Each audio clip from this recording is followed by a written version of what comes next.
It's the Morning Marketing Machine, here to grow your e-commerce business with proven marketing strategies and tactics, so you can run your business with machine-like precision. My name is Douglas Levin. Let's dive in. Welcome to the Morning Marketing Machine, and I'm excited today because we have a special guest here. So, Kristin Ostrander is a dynamic Amazon selling mom who dedicates her energy to helping others start and scale businesses on Amazon using the signature wholesale bundle system. She's got over 17 years of e-commerce experience. Kristin is fully equipped to teach the necessary skills that online sellers need to take their business to a more focused, advanced level. She's got a unique wholesale bundle approach to Amazon, backed by a proven wholesale bundle framework, and where she's generated over 5 million in online sales. So welcome to the show, Kristin. Thanks for having me. Oh yeah. You can very highly recommend it. So I'm excited to have you on today. So for everyone that doesn't know anything about you, can you tell us a little bit about how you got started, like selling online, selling on Amazon, that kind of thing? Certainly, I was married very young, high school sweetheart to my husband, and we got married pretty young, and I had a little one, and I was navigating through college and different things, and ended up having a couple of children and realizing that I wanted to stay home with them and stay, but I still need to earn an income. And so I started to sell some things online. I started with eBay, and I realized that was and not only was it helpful for our income, but it was also really enjoyable for me. So I started pursuing that, and I went beyond, selling my children's clothes and toys and things like that, all the way to thrifting. And then as Amazon was up and coming, it was another one of those sales channels. So I began selling on Amazon as well, and just kind of never looked back. I mean, there's definitely been some crazy bumps in the road, but that's kind of how I got my start in e-commerce. I wanted to be able to do something I could stay at home with my kids and do on my own time, and not have to be ships passing in the night, working opposite shifts with my husband and things like that. So that's how I got my start. Oh, yeah, that's awesome. I know that like a lot of people, I was kind of the same way where you kind of get that bug after a little while. You're like, oh, wow, this is cool. I'm making money off of this stuff. It seems not complicated at all, right? And then you're like, wow, I look at my bank account now. It's awesome, right? Yeah.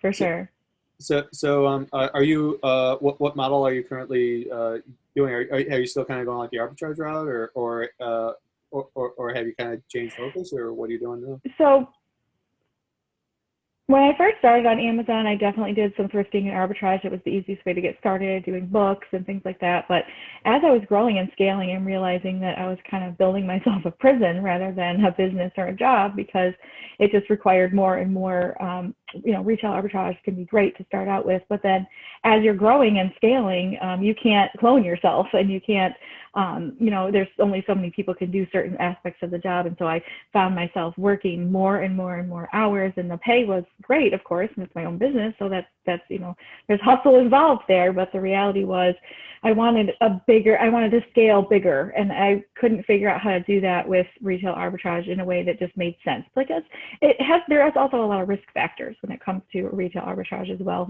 Just dealing with Amazon, it's again a great way to get started and just to kind of learn the ropes. But then we quickly moved into wholesale, and we realized that during the wholesale process, there was a lot of competition, and margins were way slimmer than we ever thought they'd be getting into wholesale.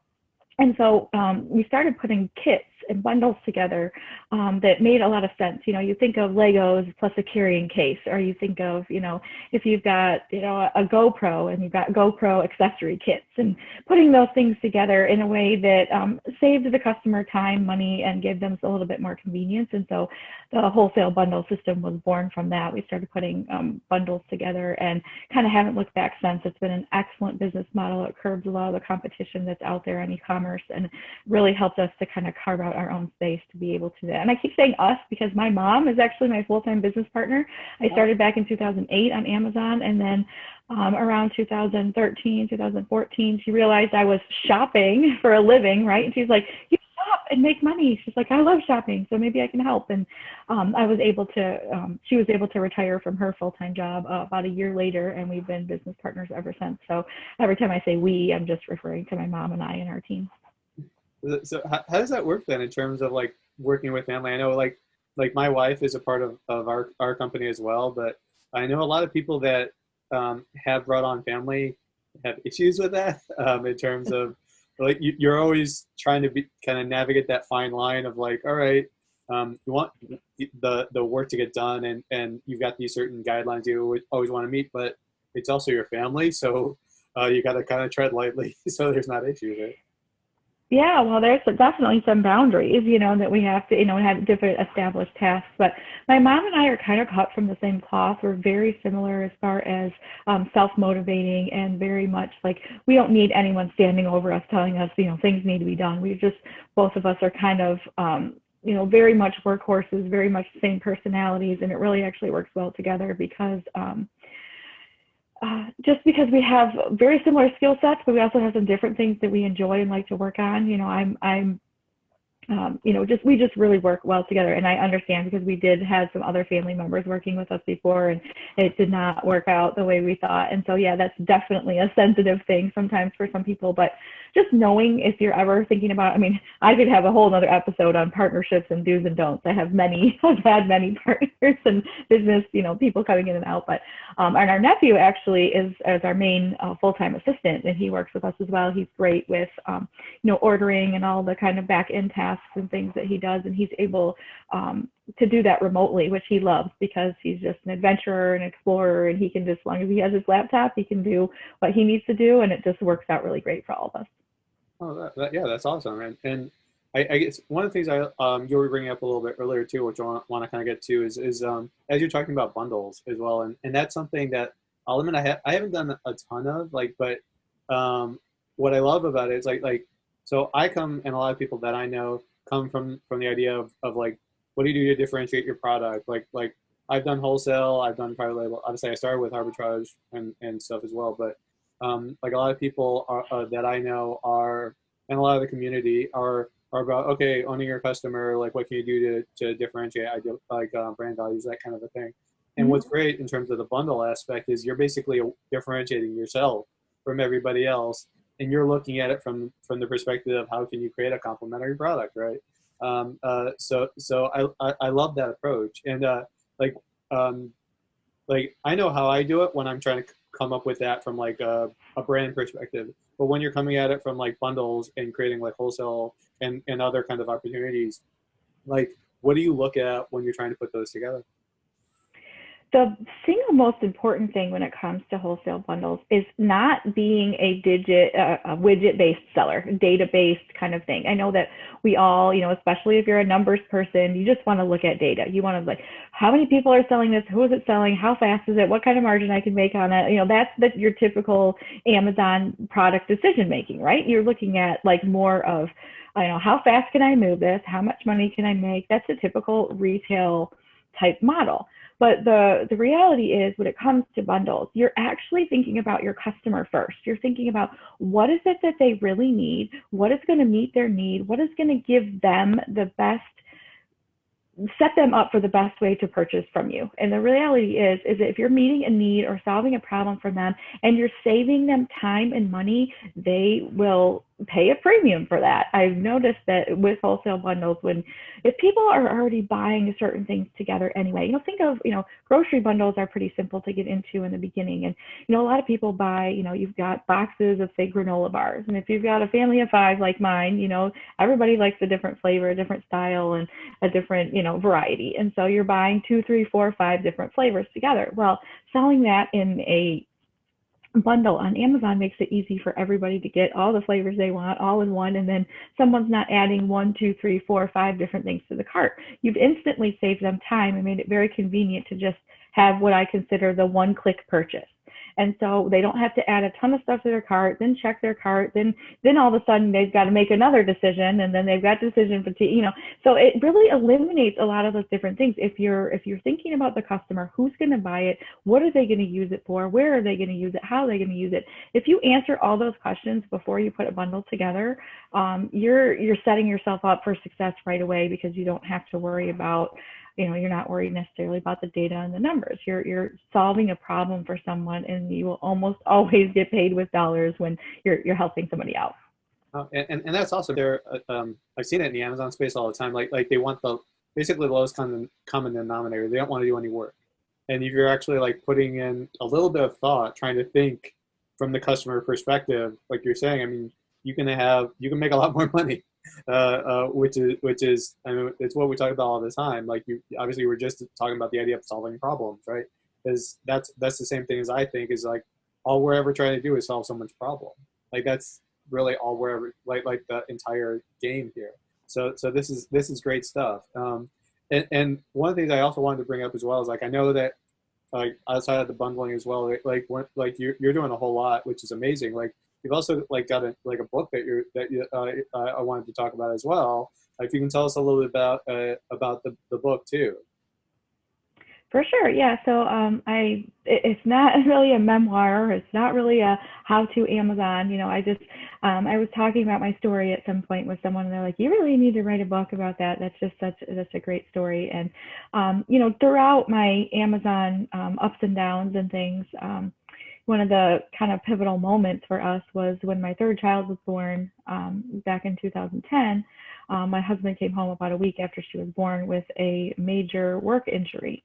And it kind of, I was doing what I consider my small, side hustle business kind of thing going on, and it was growing and it was okay. But I had two other kids at home, and I was doing the best I could, just a few hours here and there to, And when he came home with the injury, we were instantly, thrown out of income. My little business wasn't enough to pay the bills and put food on the table, and we were dealing with issues on workman's comp, and people just think instantly when you get something like this that, you get workman's comp and everything's going to be fine and everything else. Well, we had to fight with them about that. In the meantime, with the injuries, the surgeries, the physical therapy, he was out of work for almost a year. And unfortunately, during that time, we were unable to save our home, and we lost our home to foreclosure. And we just had a really hard several years, with him recovering from the injury. And I kept the business going mostly to just, put gas in the car and feed the kids, and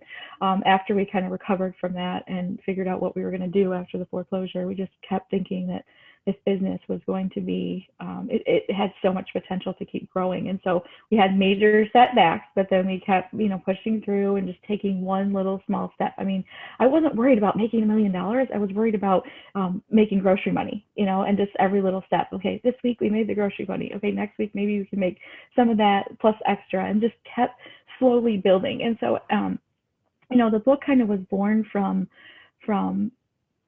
that kind of, part of my story, but then also just realizing that you can do anything. You can really do anything if you decide that it's possible and that you make even a small plan. I mean, I got a confession. I'm not one of those people that plan out things months and months in advance. I mean, sometimes I do because you have to in business, right? You have to, working with other people in a team, you have to kind of have some plans.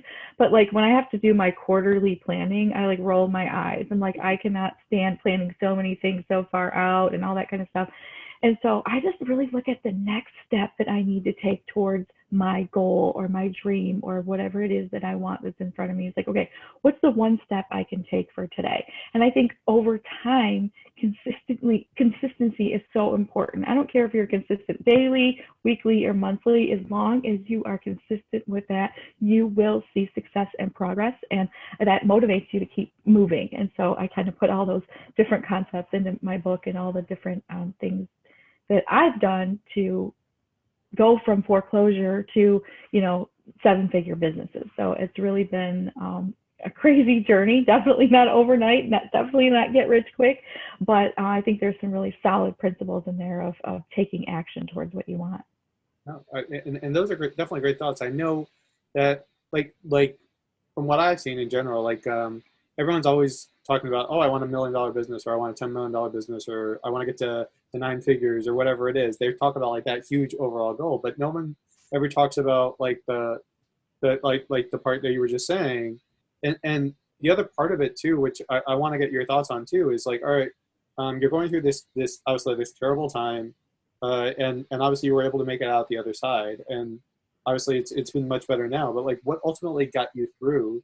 Like when you're in that position that you're in, and you're struggling to try and make it like what ultimately got you out of it? Like because this gets back to the idea of like mindset, and there's I assume millions of people at that point that would have just thrown in the towel. They just would have said, all right, um, uh, it's just not going to happen. I just can't win. And feel sorry for themselves, and you'd have every right. But like at that point, you basically double down and you were trying to figure out the next steps. Like, how did you ultimately get out of that situation? Well, the first things first is that, I am a Christian and I have faith and I am a God girl. And so that's part of knowing that, just because a door shuts, it doesn't mean it's, one of my phrases in a chapter in my book is called, "Did you die though?" And so I kind of joke with my younger kids about like, they'll come home, they'll be complaining about this or that. And like, after a while, you listen and you have this listening ear, but then you're like, what? Did you die? Like, if you didn't die, then that means that God's not done with you. Your story does not end here until you close your eyes in death. And I know that seems like a little bit of a morbid concept, but as long as you're up and you're breathing, you have to focus on your capabilities instead of all the what if, yeah, but, or I can't, or I mean, that's one of the bad words in our house. You can ask any of my kids, you say, what's the number one bad word in our house? And it's can't, because you can. But you can say, instead of saying can't, you can say things like, I don't know how, I need help, this is hard. But we don't say can't, because that's really not true. We are capable and we can learn and we can practice and we can fail and we can try again. But can't is not an option, because if you choose not to, that's a choice too. But it's just more of I'm choosing to move forward. And so my faith is a big part of that, but also one of my biggest fears in life is regret. And I don't want to get to, 5 years, Lord willing, if we're still living, time's going to pass anyway, right? Time is going to pass. And you can either have another year go by and go, gosh, I wish I did this, or I wish I would have made time for that, or, I wanted to do this, or you could take small steps to get there. And you might not arrive at your goal in a year, but you're going to be closer than you were. And I thought, I'm really good at looking what I don't want.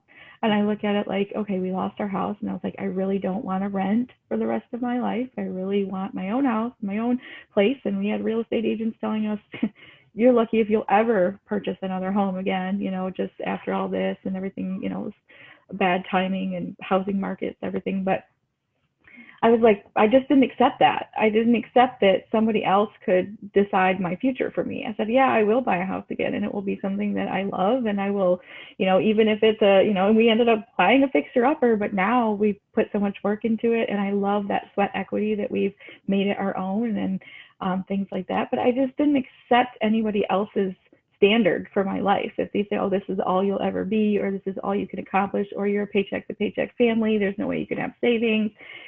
It doesn't happen overnight, but I know we paid off $50,000 of debt and we got out of foreclosure and we bought another house and fixed that up. And, so it's possible, but it's just taking one small step at a time and moving forward, never losing sight of that thing that you want most, because time's going to pass whether you have it or not. So we can't, I look at it like the pity parties, it's like you can have a pity party. I allow those, right? You can feel sorry for yourself it's like a camping trip. You set up your tent, you hang out there for a while, even your RV, and then it's time to tear it down and go home.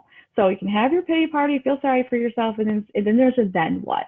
And so the then what is, now what do I do now that I'm in the situation? And just taking the very next step in front of you is what I've done to get out of many holes in life.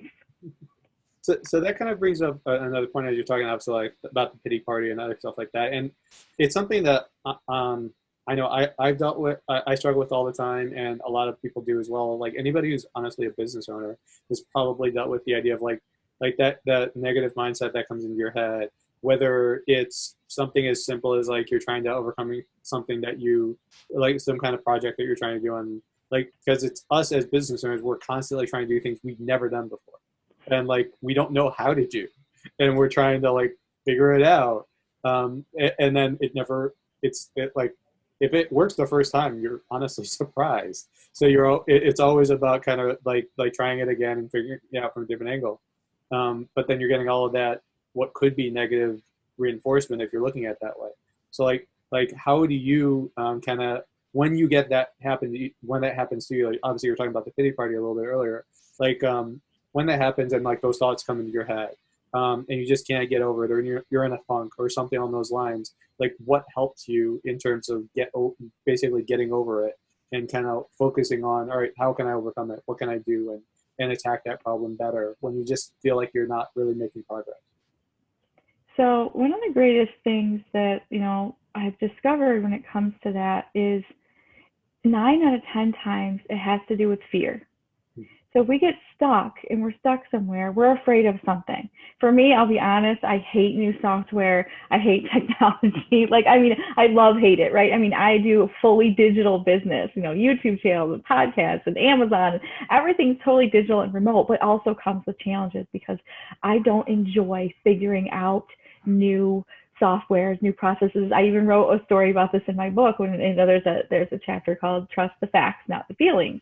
And it talks about fear and facing fear. And one of those things was I was always afraid to upgrade my phone because I was just like, one time I upgraded my phone and all of my pictures and my everything was lost, my contacts, everything. And so I had this like PTSD about like, I'm never upgrading my phone again because I have 3 years of my child's life gone because all the pictures were all digital and it was before major cloud services, things like that. So I, just thinking about trusting the facts and not the feelings. And I think that's really what I have to evaluate. If I'm stuck, I take a break and I'm like, okay, why am I stuck?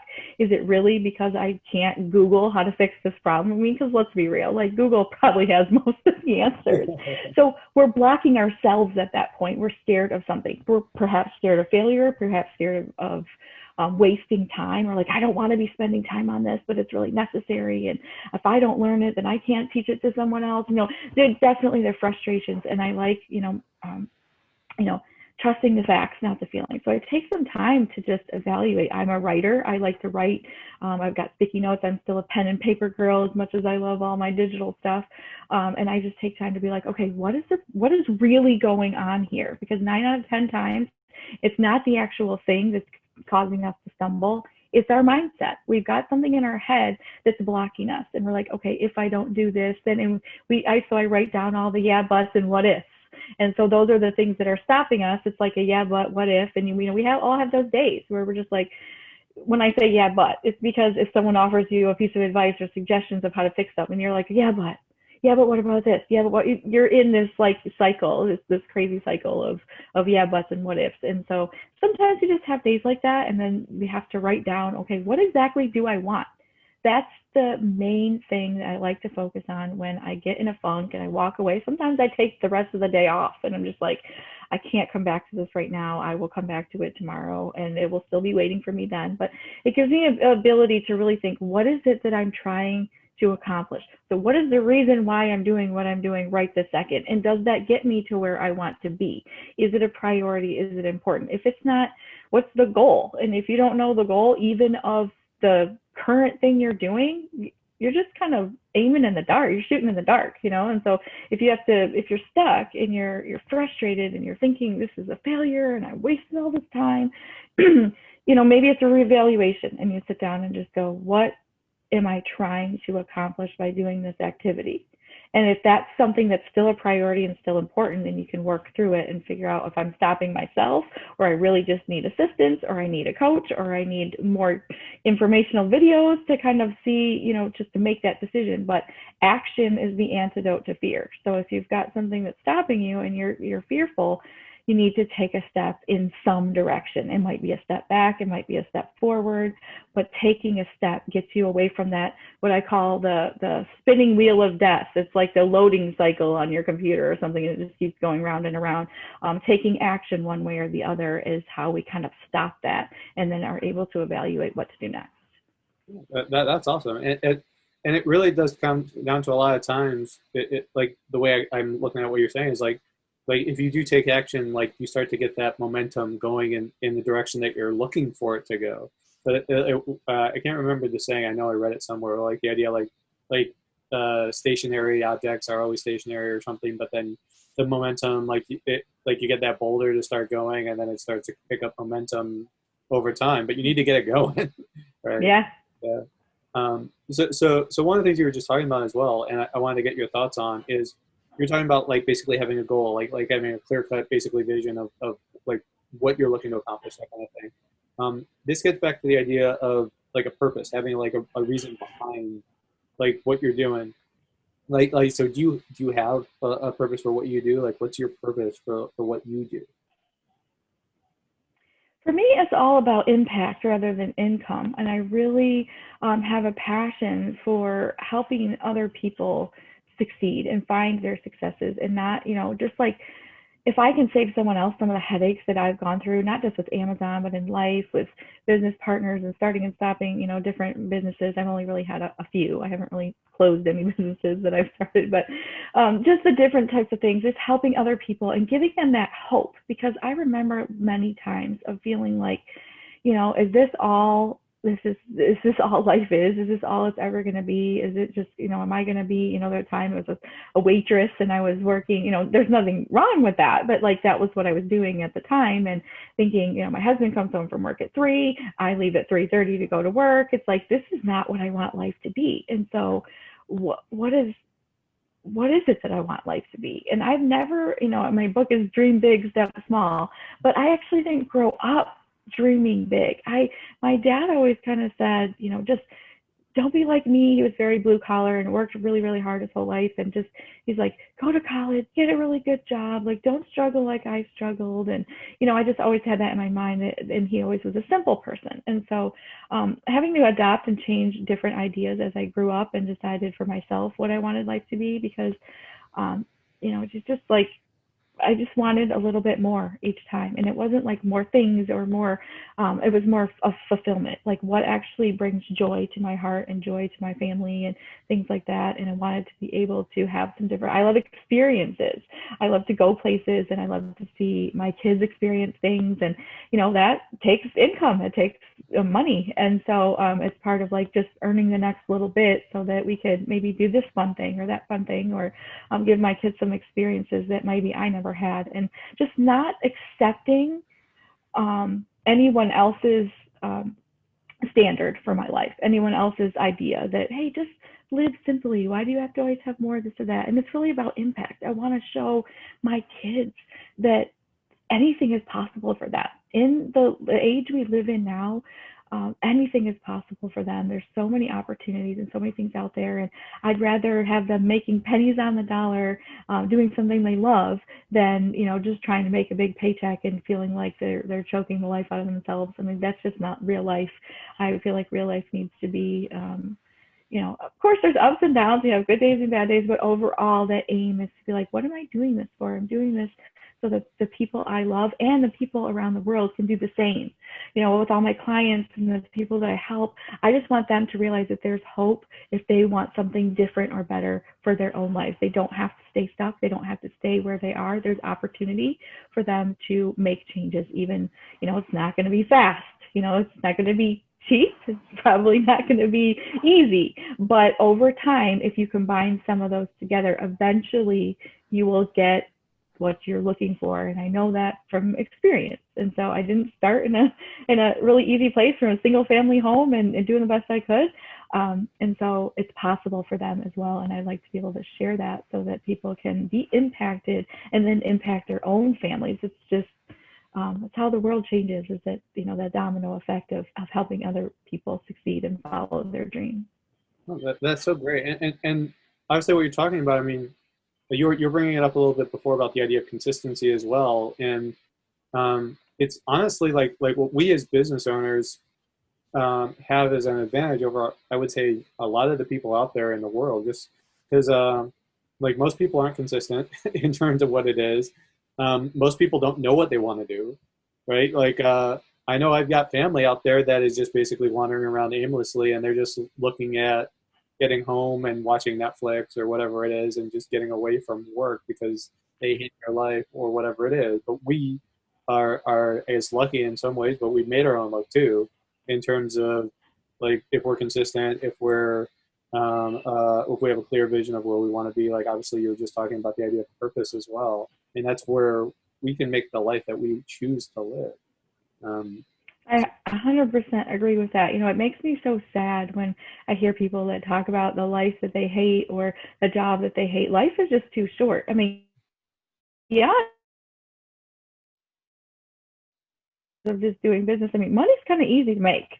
I Mhm. mean, there's so many opportunities to make some money here and there. I mean, anybody can have that, but looking at it like, what is this how you want to make your income? Because there's so many different opportunities. Like, I love the question of, if you didn't have to earn money, what would you do with your time? Some people are like, well, I would golf 24/7 or something, whatever it is.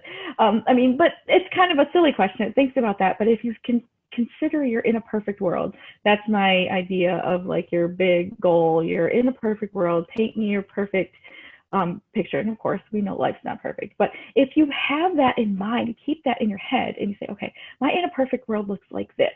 This is what I would do with my day. This is how the people I would want to spend time with. These are the activities that would light my soul on fire and make me feel joy and happy. I want to spread that around, not just to myself, but other people. What does that look like?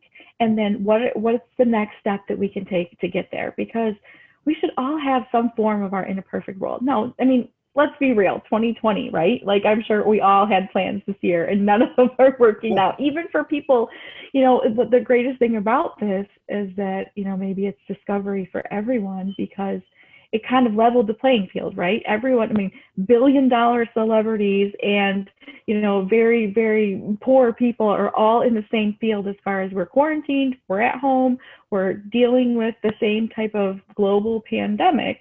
And it gives everybody a chance to reevaluate, what is it that they really want? What is it really that brings them joy? Because we might, go do activities. We watch movies, we go see concerts, we go out to restaurants, we visit our friends. But when all of that is sort of removed, we have to kind of look inside ourselves and figure out what it is that really, brings us joy in our soul, and then start thinking about pursuing that. And I think doing business is the same thing. You should be able to do something that really, that you want to do every day, that you get up and go, yeah, this is work. And yeah, I have to figure stuff out. And yeah, I want to throw my laptop out the window Yeah, sometimes.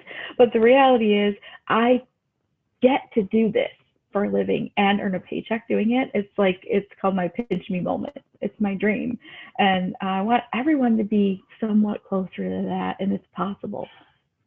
yeah, and what you're saying too. I mean, it's something that honestly, I know I've dealt with issues in the past in terms of like the idea of your what you want your vision to be. Like I know that for me, I was doing it the opposite way, and it was my issue where I had my personal life was serving my business versus the other way around, and that's obviously where you're talking about like what do you want your life to be like, and then like it's something where I've read more and more about it too, like they talk about that from a business perspective. If you're starting off, then act like you're going to act when you're $1 billion company from the start.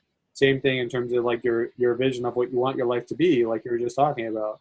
Where like that's where the shift happened for me. Is like, all right, I had it backwards, and I now I'm changing it so like the business serves my personal life and like what I want, and that kind of gets right back into what you were talking about. Like we don't have to be the type of person that's working 20 hours a day and neglecting our family and not having any type of life because I got to make an extra few $100, $1,000, whatever it is. That ultimately is not going to make me happy anyway. Like you remember what the purpose is, like you were saying, and the vision. So I love what you're talking about there. Um, one of the things I also wanted to ask you as well, you were talking about other things in terms of kind of serving. So like what's some things like obviously you were talking about like other things to do away from the business too. Like what's something about you that people may not know about you? Like a fun fact kind of thing, or just like in general. Maybe, Um, I have a I have a black belt in Taekwondo, so that's something that some people don't know about me. Um, and on the side, besides the two businesses that I run, one's Amazon and the other one's Mommy Income, teaching people to start and grow on Amazon. But I also collect and sell and clean and just obsess over vintage jewelry. So that's another, yeah, I guess it's kind of a hobby that kind of makes money at the same time, but it's also just a part of me that's like, oh, you always have to have those things that like, okay, when I'm done with work or when I'm done with this is something I'm going to work on. And that's just something that I really enjoy doing. like the treasure hunting part of me never went away from eBay days, and so I really love doing that sort of thing, and specifically with vintage costume jewelry and just things like that. That's awesome. I definitely don't want to mess with you if you're, if you're like that. So Funny. obviously, like I glossed over this point, and I wanted to come back to it. Was you talked about family? Obviously, you talked a little bit about the idea in terms of like what your purpose is. So like to you, I guess what is a work life balance? Because it's something that doesn't get talked about enough. I think like like to you, what is a work life balance? Um, a mythical unicorn that doesn't exist. I mean, being honest, I feel like it's more of hills and valleys. It's more of there's no such thing as a straight line. I mean, this is entrepreneurship. I mean, some days, like that little meme or chart that goes around and shows like the squiggly lines going up and down about like, oh my gosh, I'm awesome and I'm killing it. And the next one, you're like, oh my gosh, I'm closing my business. Everybody hates me. It's terrible. Like that still is very much of a reality. And I think that one of the main things about the whole work-life balance thing, and I sort of roll my eyes at that because I feel like there's no such thing. It's just a matter of what you decide to prioritize, because there's always going to be an imbalance. There's always going to be, I mean, especially for me, I mean, I don't know if it's different among men or women, and I'm not trying to be stereotypical or anything. I just think that like, I struggle mostly with like the guilt of not to. So the guilt of not doing this, like if I'm working, that means I'm not with my kids, that I'm not with my husband, that I'm not being a good friend or wife or sister or mom, or, you know, I always have that in the back of my head. So I'm always fighting that. And what, you know, I've realized is to let go of that, because I need to be in the present moment. And so that's the only way I feel like in the balance of everything, that yeah, some days I work 14-hour days and that's just reality. But then other days I do what I'm doing now, which is, you know, spending more time with my family, holiday weekend type thing, and like work is off. And so what I do is I really try to focus on being in whatever moment I'm in. So if I am playing Candyland with my kid, the phone is in the other room. The TV's not on. I'm not, oh, let me write this email while I'm trying to play Candyland. Like I try to be present in the moment. And if I'm working, the door is closed. It says do not enter, and everyone knows that this is specific work time.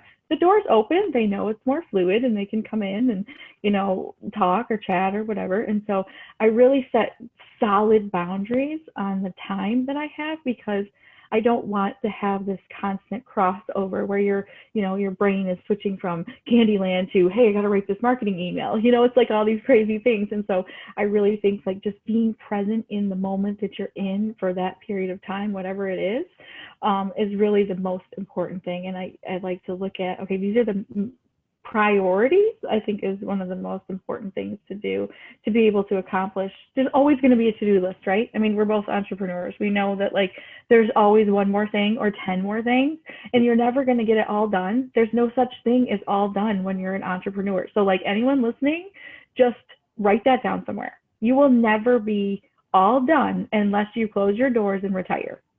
So there's no such thing as all done. So you look at what today's priorities are. What's the most important thing to take you a step closer to that in a perfect world goal that you have? Do those 3 or 4 things and be present in the moment with whoever you're with. Eye contact, the phone. The social media and the phone. I know it's a necessary evil in this world right now, but times and places. Set your own boundaries, and it will bring you so much more joy in your business and in whatever relationships you have, if you decide that to set your own boundaries and really be just present in the moment that you're in. Yeah.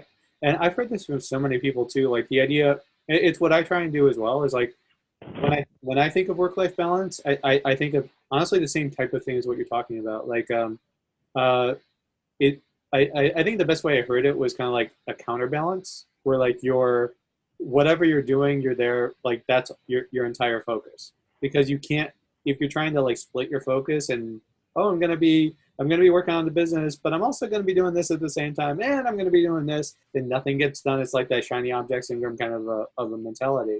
So like For sure. like it's the same thing you're talking about now, where it's like, all right, if I'm working on this, I'm working on the business. But then once I'm focusing on family, then it's all about family. And like that kind of a thought process. Like I've heard it like time and time again. That's really the only way when you think of like work-life balance that I've seen where I guess it would be that balance. And it's just like, you just have to be one extreme to the other, kind of seems to be the only way I've seen it work, at least in my experience of it. So definitely I kind of echo those thoughts there. Another thing you brought up there, I wanted to address too. You're talking about like addressing your most important thing, kind of working on that. So like, what's your most important thing right now, and like, how did you arrive at it being the most important thing? I'm sorry, I couldn't quite hear you. Oh, okay, I was asking like what's your most important thing right now? Like, how did you arrive at that being your most important? My most important thing right now is just establishing. I know my kids are going back to school, and it's all going to be virtual and remote for right now. So one of the most important things is just focusing on making sure that they're successful in that new thing. And me hating new technologies and new programs and all that stuff is going to be a challenge. But each day, I focus more on what my priorities are helping other people move forward. When it comes to the mommy income business and teaching and training people, my clients are very important to me, and checking in on them and making sure that they're making progress. Part of my coaching program is really about accountability and about checking in, and I'm texting them, and I have notes, and I just really care about them, and I care about their progress because I care about their in a perfect world. What is that and what they're trying to do, so that when they're caught up in the day-to-day tasks. And so what I want to do is I base my priorities in business on money-making tasks. There's so many tasks we can do, but is it directly related? We're in business to do business, right? We're in business to make money, right? And so let's just not, let's not sugarcoat it. We're trying to make money, and we're, want to do well, and we want to do better, and we want to improve, of course. And so focusing on money-making tasks is really more important. I think when we start slipping into other tasks, it's because oftentimes we're procrastinating. We're pushing off something that is uncomfortable or hard, or that we don't want to learn, or we don't want to do, or it's not enjoyable. But reality is you have to do what's necessary. So I look at the list of things to do and go, okay, what are the money-making tasks that I need to focus on today? Well, and that could be client follow-up. If you've got somebody that you've dealt with and, you want to follow up with them, that is a money-making task, because you can't get a yes, you can't get a booking if you don't ask. And so you need to be asking. And things like for my Amazon store, because I have two businesses that I run, I do things on different days. And so on certain days, I do my Amazon wholesale bundles, research and products and things like that, and dealing with our team. And then on the other days, I do my client work and teaching and training and YouTube videos and everything else. So designate specific days so I don't have that imbalance that we talked about of like back and forth and shiny object in your, very ADD. We're a very ADD family, so I have to keep that in check on a regular basis. But keeping things on specific days, and every single thing at the very beginning of the day is money making tasks. There's just so many things we could be doing. And does this directly relate to putting income in the business? Yes or no? Is it nice? Is it helpful? This could be. This is fun to explore new things. But reality is 1, 2, 3 needs to be money making tasks. And I think that's a good way to start prioritizing if you struggle with priorities or procrastination. Is we don't always get to do what's fun or easy. We have to do what's necessary. That's just the way it is. And I think with entrepreneurs, if that's somewhere where people struggle, maybe just writing down, don't always do what's fun, do what's necessary, because that's what moves the needle. Yeah, and that kind of comes back to the point. I know it's I've read countless books that talk about the idea of like planning your day, and I think most of them say like start with, at least the ones that had the biggest impact on me are like, what is your biggest priority? Like, what is the thing that's gonna move the needle the most in your business? Like, that is the first thing you do every day. So yeah, you may want to do this cool thing here, but if it's not as important, then you'll do it like last thing in the day because it's not that important. So that kind of gets back to what you're saying too.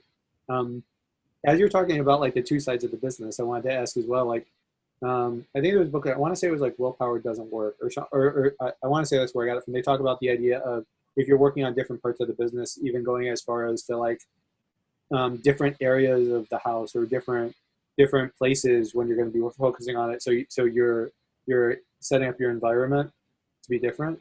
Do you do that like when you're focusing on the different businesses? Like how do you get your mind so that, okay, if I know today is going to be working on the Amazon business, right, it's Monday, I'm going to be doing the Amazon business. Do you go as far as that? Like what do you do to kind of get yourself in that state of mind? So it's like, okay, I know I'm working on this today, or I'm working on the other business today, so I got to do this, that kind of thing.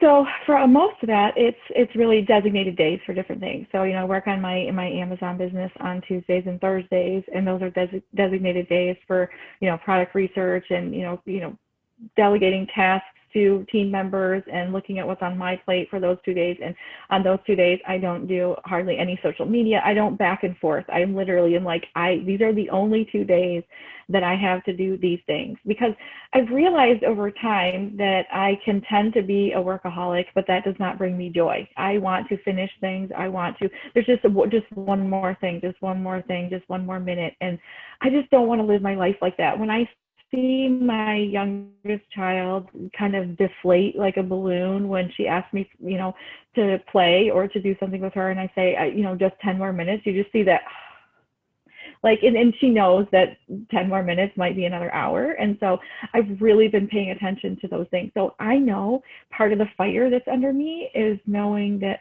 I only have these 2 days a week where I'm working on this stuff, and it's plenty of time to do what's necessary.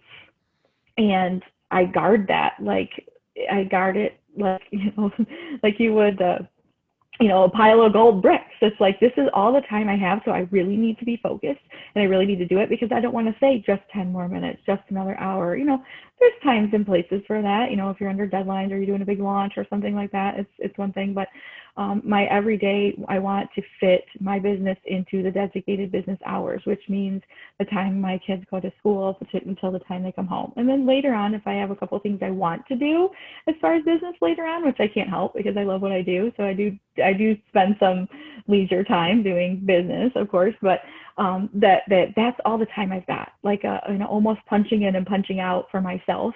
And since I do that, I guard those times. I do specific tasks on specific days, just so that it makes it easier, and I don't have that constant flip flop of brain. So Monday, Wednesday is client work and podcast and recording and mommy income stuff, and then Tuesdays and Thursdays are my Amazon FBA days, where I do product research and just all those different tasks. And then on Fridays, kind of a catch up makeup day, but it's also my what I call a free form day, where I really I try to do like, okay, what didn't I get to, or things like that in the morning. And the afternoon is, if I want to continue working, I can, but I give myself time off to be like, okay, this can be a half a day off if I want, or more of the fun exploratory tasks that aren't money making, but it's just like, oh, I want to try this new YouTube something or whatever it is. And so I give myself time to kind of explore and discover new things towards the end of the week. Yeah, that's definitely awesome. I love that approach. I want to try some of that now. Really, really great stuff. So as we're kind of heading down the home stretch, just a couple quick questions here. So like, this is something I was on a friend of mine, Mason's podcast, and he brought this question up, and I loved it. So I've been kind of asking like most of the guests that come on the same thing. So the question is like, what's your definition of success? So I think, success for me is really just thinking about those putting the work in and feeling accomplished, that I had something in mind that seems so far out of my reach, that seems so far away, and like, oh my gosh, is that even possible? And then taking the small steps towards that, and finally arriving at that place, whatever that goal was, is like, wow, this feels successful. This feels accomplished. And a lot of that for me comes with helping other people. I'm extrovert. I'm very much a people person, and to be able to talk with people and be inspired by them and inspire them to move forward and make changes in their own business. I mean, being part of other people's success stories and having a hand in that is probably the most successful that I ever feel. I recently had a client that I'd been working with for quite a while finally quit his 6-figure job and does Amazon full time now. And he's had that goal for like several years. And so just to be a part of that has just been, that to me is something I want to continue duplicating and helping other people. So that feels a lot like success to me when I can have a hand in other people accomplishing their dreams. Oh, that is great. And Kristen, I wanted to thank you so much for coming on and sharing some of your story and your expert insight. It was so great talking to you. And one last thing I wanted to ask you is how can our listeners find out more about what you're doing? So you can go to mommyincome.com and find out all about me there. And if you want to grab a copy of Dream Big, Step Small, a shameless plug here, mommyincome.com/book. I do personalized signed copies if people order it from that link. And you can also grab it on Audible or Amazon, either way. And I would love to be able to connect with people there. So mommyincome.com for Amazon stuff, or if you just want to check out the book, mommyincome.com/book. Awesome. Yeah. And thank you so much, Kristen. We'll definitely have all of those links for everyone that's listening. And thank you again. And thank you to everyone checking out the show today. Talk to you guys next time. All right. Bye. Bye.